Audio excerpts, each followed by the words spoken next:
जय हिंद मेरे प्यारे स्टूडेंट्स, आपका स्वागत है आपके अपने YouTube channel star study area में। तो आज हम लोग फिर से बिहार बोर्ड मैट्रिक के 2026 के यानी देखते हुए काफ़ी महत्वपूर्ण प्रश्न यानी को लेकर आए हुए हैं, जो कि आपके परीक्षा के दृष्टिकोण से सभी के सभी प्रश्न यानी वीवीआई दिखने वाले हैं। तो मेरे प्यारे स्टूडेंट्स, आज हम लोग यानी टॉप प्रश्न के बारे में पढ़ेंगे, सभी प्रश्न जो कि साइंस विषय से लिया गया है। और ये सभी के सभी प्रश्न आपको 2026 मैट्रिक में यानी बिहार बोर्ड मैट्रिक को देखते हुए इस प्रश्न को बनाया गया है। तो चलिए मेरे प्यारे स्टूडेंट्स, जितने भी समय बचे हुए हैं उस आपको समय में हम लोग अधिक से अधिक यानी वीवीआई प्रश्न को देखने की प्रयास करेंगे। तो चलिए बिना समय गंवाए हुए आज के क्लास के पहले क्वेश्चन को हम लोग देखने की प्रयास करते हैं। पहला क्वेश्चन आपके सामने यहाँ दिख रहा है, तो इस प्रश्न का सही और सटीक आंसर है मुझे बताने की प्रयास किया जाए। तो मेरे प्यारे स्टूडेंट्स, इस प्रश्न का सही आंसर क्या होगा, जो कि आपके सामने यहाँ दिख रहा है कि इस प्रश्न का सही आंसर क्या होगा। ऑप्शन नंबर ए में, आपको बी में, सी में और डी में यानी चारों ऑप्शन में से ढूंढकर मुझे बताने की प्रयास।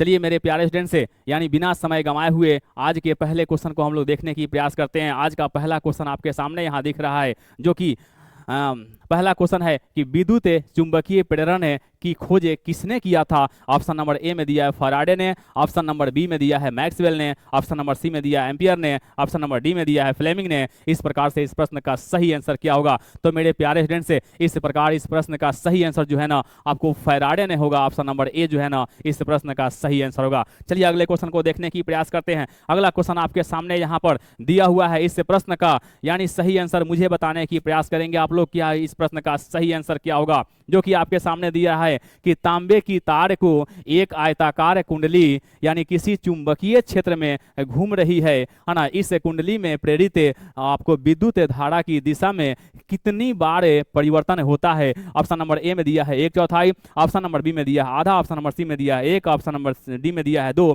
इस प्रकार से इस प्रश्न का सही और सटीक आंसर होगा, जो कि क्या हुआ आधा यहाँ दिखाई दे रहा है। तो इस प्रकार से इस प्रश्न का सही आंसर क्या हुआ, ऑप्शन नंबर बी होगा आधा। अगले क्वेश्चन को देखने की प्रयास करते हैं। आपको 3 नंबर क्वेश्चन, आज के क्लास का तीसरा नंबर क्वेश्चन हम लोग देखने की प्रयास करते हैं। सामने हम लोग को दिख रहा है कि आज के तीसरे नंबर क्वेश्चन यहाँ दिख रहा है। तो इस प्रश्न का सही आंसर क्या होगा, जो कि यानी आपको जब विद्युत धारा की दिशा चुंबकीय क्षेत्र की दिशा के यानी लंबवत है तो आरोपित बल का परिमाप क्या होगा। ऑप्शन नंबर ए में दिया हुआ है न्यूनतम होता है, ऑप्शन नंबर बी में दिया है आपको अधिकतम होता है, ऑप्शन नंबर सी में दिया है शून्य होता है, ऑप्शन नंबर डी में दिया है यानी सभी कथन सत्य है। तो इस प्रकार से इस प्रश्न का सही आंसर क्या होगा। तो इस प्रकार से इस प्रश्न का सही आंसर आरोपित बल के यानी परिमाप क्या होता है, यानी क्या हुआ तो अधिकतम में होता है। इस प्रकार से इस प्रश्न का सही आंसर क्या होगा, ऑप्शन नंबर बी इस प्रश्न का सही आंसर होगा। चलिए मेरे प्यारे स्टूडेंट्स, जितने भी हम लोगों के पास समय जो कि क्या हुआ 10-12 आपको दिन बचे हुए थे, इस यानी दिन में हम लोग क्या करेंगे, सभी के सभी महत्वपूर्ण प्रश्न को देखेंगे यानी वीवीआई प्रश्न को देखने की प्रयास करेंगे। प्रतिदिन शाम 7 बजे कुछ ना कुछ आपके क्या हुआ इंपॉर्टेंट क्वेश्चन आपको सामने यहाँ दिए जाएंगे। इस प्रकार से प्रतिदिन शाम 7 बजे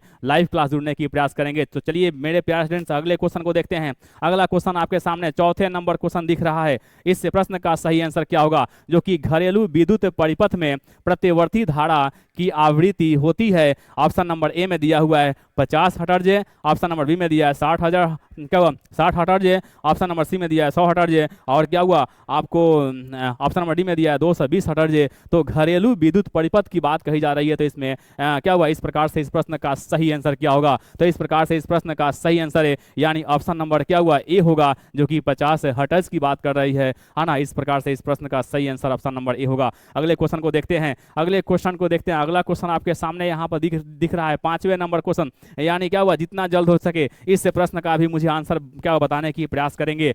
अगला क्वेश्चन आपके सामने 5वें नंबर क्वेश्चन, लघु पथन के समय परिपथ का प्रतिरोध होता है। ऑप्शन नंबर ए में दिया है आपको दिया हुआ है कि परिवर्तित नहीं होता है, ऑप्शन नंबर बी में दिया हुआ है बहुत कम हो जाता है, ऑप्शन नंबर सी में दिया है बहुत अधिक बढ़ जाता है, ऑप्शन नंबर डी में दिया है इनमें से कोई नहीं। तो इस प्रकार से इस प्रश्न का सही आंसर क्या होगा। इस प्रकार से मेरे प्यारे स्टूडेंट्स, इस प्रकार इस प्रश्न का सही आंसर क्या होगा मुझे बताने की प्रयास करेंगे। तो चलिए इस प्रकार से इस प्रश्न का सही आपको आंसर जो होगा ऑप्शन नंबर बी होगा, यहाँ पर बहुत कम हो जाता है, ऑप्शन नंबर बी इस प्रश्न का सही आंसर होगा। चलिए अगले क्वेश्चन को देखने की प्रयास करते हैं। अगला क्वेश्चन आपके सामने जो कि 6ठे नंबर क्वेश्चन आपके सामने यहाँ दिख रहा है। 6ठे नंबर क्वेश्चन का सही जवाब है यानी मुझे कमेंट्स करके बताने की प्रयास करेंगे कि इस प्रश्न का सही आंसर क्या होगा। जो कि आपको छठे नंबर क्वेश्चन है, चुंबकीय फ्लक्स के का एस आई मात्रक के यानी क्या है। ऑप्शन नंबर ए में दिया है वाट, ऑप्शन नंबर बी में दिया है जूल, ऑप्शन नंबर सी में दिया है वेबर और ऑप्शन नंबर डी में दिया है क्या हुआ न्यूटन। इस प्रकार से इस प्रश्न का सही आंसर क्या होगा, यानी वेबर जो है ना, इस प्रश्न का सही आंसर होगा ऑप्शन नंबर सी। अगले क्वेश्चन को देखने की प्रयास करते हैं। अगला क्वेश्चन जितना जल्द हो सके आप लोग देखकर मुझे कमेंट्स करने की प्रयास करेंगे कि इस प्रश्न का सही आंसर क्या होगा।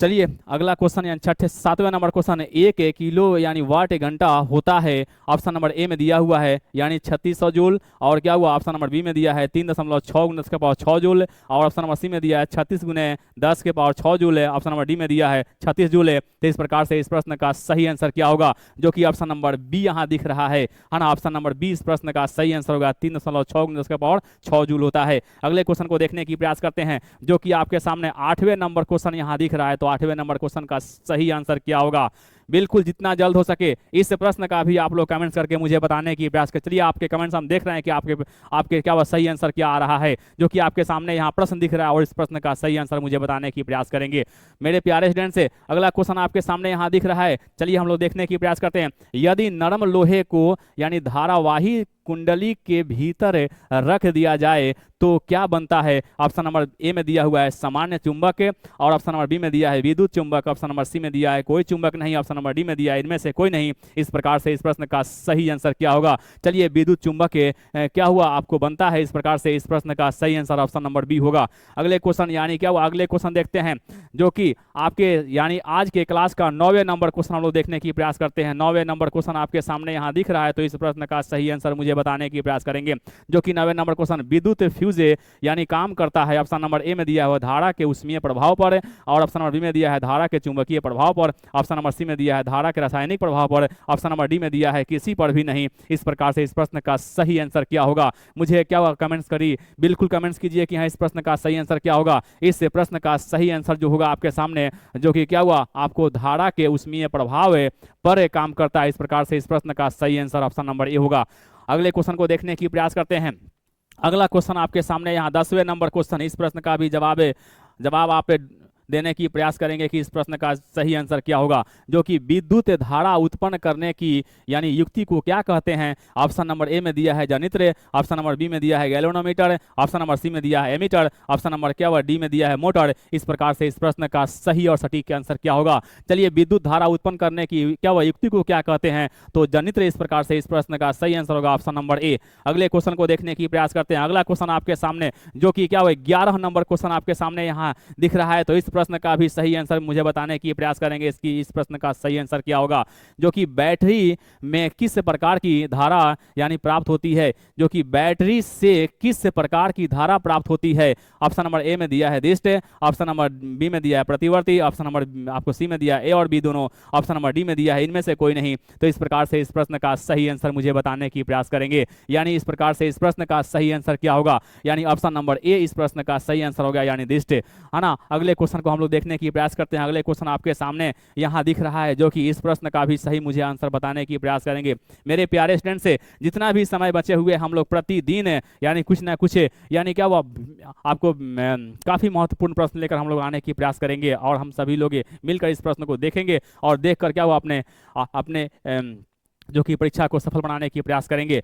चलिए देखते हैं अगले क्वेश्चन के बारे में, जो कि आपको विद्युत फ्यूज विद्युत धारा के किस प्रभाव पर कार्य करता है। ऑप्शन नंबर ए में दिया है उष्मीय, ऑप्शन नंबर बी में दिया है चुंबकीय, ऑप्शन नंबर सी में दिया है रासायनिक, ऑप्शन नंबर डी में दिया है इनमें से कोई नहीं। तो इस प्रकार से इस प्रश्न का सही आंसर क्या होगा, यानी इस प्रकार के इस प्रश्न का सही आंसर विद्युत फ्यूज विद्युत धारा के किस प्रभाव पर कार्य करता है, तो ऑप्शन नंबर ए इस प्रश्न का सही आंसर होगा, यानी उष्मीय। उष्मीय इस प्रकार से क्या हुआ, ऑप्शन नंबर ए इस प्रश्न का सही आंसर होगा। अगले क्वेश्चन को देखने की प्रयास करते हैं। आज के क्लास के हम लोग 13 नंबर क्वेश्चन तक पहुंच चुके हैं। 13 नंबर क्वेश्चन आपके सामने यहाँ दिख रहा है, तो इस प्रश्न का भी सही आंसर है क्या होगा, हम सभी मेरे प्यारे स्टूडेंट देखने की प्रयास करते हैं। विद्युत फ्यूज यानी बचाता है, विद्युत फ्यूज बचाता है। ऑप्शन नंबर ए में दिया है परिपथ में यानी बहने वाली उच्च धारा के खतरे से, और लघु पतन में बहने वाली उच्च क्या हुआ धारा उच्च धारा के खतरे से। ऑप्शन नंबर सी में दिया हुआ ए और बी दोनों, ऑप्शन नंबर डी में दिया है आपको इनमें से कोई नहीं। तो इस प्रकार से इस प्रश्न का सही आंसर क्या होगा? कहने का मतलब है कि विद्युत फ्यूज बचाता है, यानी क्या हुआ, परिपथ में बहने वाली उच्च धारा के खतरे से और लघु पथन में बहने वाली उच्च धारा के खतरे से। इस प्रकार से इसमें ये भी सही है और ये भी सही है, यानी ऑप्शन नंबर ए भी सही है, ऑप्शन नंबर बी में से क्या हुआ सही है। इस प्रकार से इस प्रश्न का सही आंसर ऑप्शन नंबर सी होगा, यानी ए और बी दोनों। मेरे प्यारे स्टूडेंट से इस प्रश्न का सही आंसर ऑप्शन नंबर सी होगा, ए और बी दोनों। अगले क्वेश्चन को देखने की प्रयास करते हैं। अगला क्वेश्चन आपके सामने यहाँ दिख रहा है, तो इस प्रश्न का भी सही आंसर आना मुझे बताने की प्रयास किया जाए। चलिए देखा जाए 14 नंबर क्वेश्चन, घर में विद्युत आना से दुर्घटना किस कारण से होती है? घर में विद्युत से दुर्घटना किस कारण से होती है? ये क्वेश्चन है। आपके ऑप्शन यहाँ दिया हुआ है फ्यूज तार से, ऑप्शन नंबर बी में दिया है शॉर्ट सर्किट से, ऑप्शन नंबर सी में दिया उच्च धारा प्रवाह से, ऑप्शन नंबर डी में दिया इनमें से कोई नहीं। तो इस प्रकार से यानी दुर्घटना किस प्रकार से होती है? तो शॉर्ट सर्किट से होता है। इस प्रकार से इस प्रश्न का सही आंसर ऑप्शन नंबर बी होगा। मेरे प्यारे स्टूडेंट से 14 नंबर क्वेश्चन का आंसर ऑप्शन नंबर बी सही होगा। अगले क्वेश्चन को हम लोग देखने की प्रयास करते हैं। अगला क्वेश्चन आपके सामने, यानी आज के क्लास का 15 नंबर क्वेश्चन हम लोग देखने जा रहे हैं। 15 नंबर क्वेश्चन आपके सामने यहाँ दिख रहा है। इसे पढ़ें और पढ़कर तुरंत आंसर क्या हुआ मुझे कमेंट्स करके बताने की प्रयास करेंगे। क्वेश्चन दिख रहा है कि फ्लेमिंग के बाएं हाथ नियम में अंगूठा यानी किसकी दिशा का संकेत करता है? ऑप्शन नंबर ए में दिया है धारा, ऑप्शन नंबर बी में दिया है चुंबकीय क्षेत्र का, ऑप्शन नंबर बी में दिया है बल का, और ऑप्शन नंबर डी में दिया है इनमें से कोई नहीं। इस प्रकार से इस प्रश्न का सही आंसर क्या होगा? जो कि क्या हुआ, यानी फ्लेमिंग के बाएं हाथ नियम में अंगूठा किस दिशा का संकेत करता है? बल का यानी संकेत करता है। इस प्रकार से इस प्रश्न का सही आंसर होगा ऑप्शन नंबर सी। तो चलिए मेरे प्यारे स्टूडेंट से, यानी 15 नंबर क्वेश्चन का सही आंसर होगा ऑप्शन नंबर सी। अगले क्वेश्चन को देखने की प्रयास करते हैं। 16 नंबर क्वेश्चन यहाँ पर आपके सामने दिख रहा है। तो इस प्रश्न का आंसर हम लोग ढूंढने की प्रयास करते हैं कि इस प्रश्न का सही आंसर क्या होगा। विद्युत मोटर परिवर्तित करता है। ऑप्शन नंबर ए में दिया है यांत्रिक ऊर्जा को विद्युत ऊर्जा में, ऑप्शन नंबर बी में दिया है विद्युत ऊर्जा को यांत्रिक ऊर्जा में, ऑप्शन नंबर सी में दिया रासायनिक ऊर्जा को विद्युत ऊर्जा में, ऑप्शन नंबर डी में दिया है विद्युत ऊर्जा को रासायनिक ऊर्जा में। इस प्रकार से इस प्रश्न का सही आंसर क्या होगा? तो चलिए इस प्रश्न का सही आंसर क्या होगा? इस प्रश्न का सही आंसर ऑप्शन नंबर यहाँ पर बी दिख रहा है, विद्युत ऊर्जा जो है ना यांत्रिक ऊर्जा में परिवर्तित कर देती है। चलिए अगले क्वेश्चन को देखते हैं। अगला क्वेश्चन आपके सामने 17 नंबर क्वेश्चन आपके सामने यहाँ दिख रहा है। 17 नंबर क्वेश्चन आपके सामने यहाँ दिख रहा है। तो इस प्रश्न का भी क्या करेंगे? इस प्रश्न का भी सही आंसर मुझे बताने की प्रयास करेंगे। इस प्रश्न का सही आंसर क्या होगा? इस प्रश्न का भी सही आंसर हम लोग 17 नंबर क्वेश्चन का आंसर बताने की प्रयास करेंगे कि इसका सही आंसर क्या होगा। अगला क्वेश्चन जो कि आप सभी मेरे प्यारे स्टूडेंट से देखेंगे, क्वेश्चन एक क्षर चुंबक को दो बराबर भागों में बांटने पर चुंबकीय ध्रुव पर क्या प्रभाव पड़ता है? ऑप्शन नंबर ए में दिया हुआ है चुंबकीय ध्रुव अलग हो जाते हैं, ऑप्शन नंबर बी में दिया है चुंबकीय ध्रुव अलग नहीं होते हैं, ऑप्शन नंबर सी में दिया है चुंबकीय क्षेत्र शून्य हो जाते हैं, ऑप्शन नंबर ए यानी क्या हुआ डी में दिया है इनमें से कोई नहीं। तो क्या हुआ? इस प्रकार से इस प्रश्न का सही आंसर क्या होगा मेरे प्यारे स्टूडेंट से? चुंबकीय ध्रुव अलग नहीं होते हैं। इस प्रकार से इस प्रश्न का सही आंसर ऑप्शन नंबर क्या होगा? बी होगा 17 नंबर क्वेश्चन का, यानी सही आंसर ऑप्शन नंबर बी होगा। तो चलिए मेरे प्यारे स्टूडेंट से अगले क्वेश्चन को देखने की प्रयास करते हैं। अगला क्वेश्चन 18 नंबर क्वेश्चन, आज के क्लास के हम लोग 18 नंबर क्वेश्चन को देखने जा रहे हैं। 18 नंबर क्वेश्चन आपके सामने यहाँ दिख रहा है। तो इस प्रश्न का सही आंसर हम लोग ढूंढने की प्रयास करते हैं। चुंबकीय क्षेत्र का मान ध्रुव यानी चुंबकीय क्षेत्र का मान ध्रुव पर होता है। ऑप्शन नंबर ए में दिया है महत्तम, ऑप्शन नंबर बी में दिया है न्यूनतम, ऑप्शन नंबर सी में दिया है सामान्य, ऑप्शन नंबर डी में दिया है इनमें से कोई नहीं। तो इस प्रकार से इस प्रश्न का सही आंसर क्या होगा? इस प्रश्न का सही आंसर मेरे प्यारे स्टूडेंट से, यानी चुंबकीय क्षेत्र का मान ध्रुव पर होता है, महत्तम होता है। तो इस प्रकार से इस प्रश्न का सही आंसर ऑप्शन नंबर ए होगा। अगले क्वेश्चन को देखने की प्रयास करते हैं। अगला क्वेश्चन आपके सामने यहाँ दिख रहा है। चलिए इस प्रश्न का यानी सही आंसर मुझे कमेंट्स करके बताने की प्रयास करेंगे कि हाँ इस प्रश्न का सही आंसर क्या होगा। बिल्कुल हम यहाँ पर अभी थोड़ा देर 10 सेकंड के लिए रुकने की प्रयास करते हैं कि हाँ आप लोग इस प्रश्न का सही आंसर क्या देने की प्रयास कर रहे हैं। देखते हैं कि हाँ इस प्रश्न का सही आंसर आप लोग क्या भेज रहे हैं। बिल्कुल आपके सामने यहाँ पर क्या हुआ, आप लोग के सामने हम देख रहे हैं क्या कि इस प्रश्न का सही आंसर आप लोग ऑप्शन नंबर बी भेज रहे हैं। देखने का प्रयास करते हैं इसका सही आंसर क्या होगा। यानी व्यवसायिक मोटर में किस प्रकार के चुंबक का प्रयोग होता है? ऑप्शन नंबर ए में दिया है अस्थायी चुंबक, ऑप्शन नंबर बी में दिया है विद्युत चुंबक, ऑप्शन नंबर सी में दिया है सामान्य चुंबक, ऑप्शन नंबर डी में दिया है आपको नाल चुंबक। इस प्रकार से इस प्रश्न का सही आंसर है, यानी बिल्कुल आप लोग सही भेजे हैं मेरे प्रेसिडेंट से, यानी ऑप्शन नंबर बी इस प्रश्न का सही आंसर होगा, विद्युत चुंबक। अगले प्रश्न को देखने की प्रयास करते हैं। यानी क्या हुआ 20 नंबर क्वेश्चन तक हम लोग पहुंच चुके हैं। तो 20 नंबर प्रश्न का सही आंसर क्या होगा, इससे बताने की प्रयास करेंगे। यानी विद्युत जनित्र में यांत्रिक ऊर्जा को किस ऊर्जा में परिवर्तित करता है। ऑप्शन नंबर ए में दिया है प्रकाश ऊर्जा, ऑप्शन नंबर बी में दिया है स्थितिज ऊर्जा, ऑप्शन नंबर सी में दिया है विद्युत ऊर्जा, ऑप्शन नंबर डी में दिया है गणित ऊर्जा। तो इस प्रकार से इस प्रश्न का सही आंसर क्या होगा, यानी क्या हुआ, विद्युत जनित्र में यांत्रिक ऊर्जा को किस ऊर्जा में परिवर्तित करता है, यानी विद्युत ऊर्जा में परिवर्तित करता है। इस प्रकार से इस प्रश्न का सही आंसर ऑप्शन नंबर सी होगा, यानी 20 नंबर क्वेश्चन का सही आंसर मेरे प्यारे स्टूडेंट्स ऑप्शन नंबर सी होगा, विद्युत ऊर्जा। चलिए मेरे प्यारे स्टूडेंट्स से आज के क्लास को हम लोग यही रुकते हैं, फिर हम लोग मिलेंगे कल अगले दिन शाम 7 बजे। चलिए मेरे प्यारे स्टूडेंट्स से अगर यह वीडियो आपको अच्छा लगा तो इस वीडियो को लाइक करेंगे और अधिक से अधिक अपने दोस्तों को शेयर करने की प्रयास करेंगे। अभी तक इस चैनल स्टार स्टडी एरिया को सब्सक्राइब नहीं किया है तो इस चैनल को सब्सक्राइब करने की प्रयास करेंगे। चलिए मिलते हैं अगले दिन अगले क्लास में। आज के लिए थैंक यू।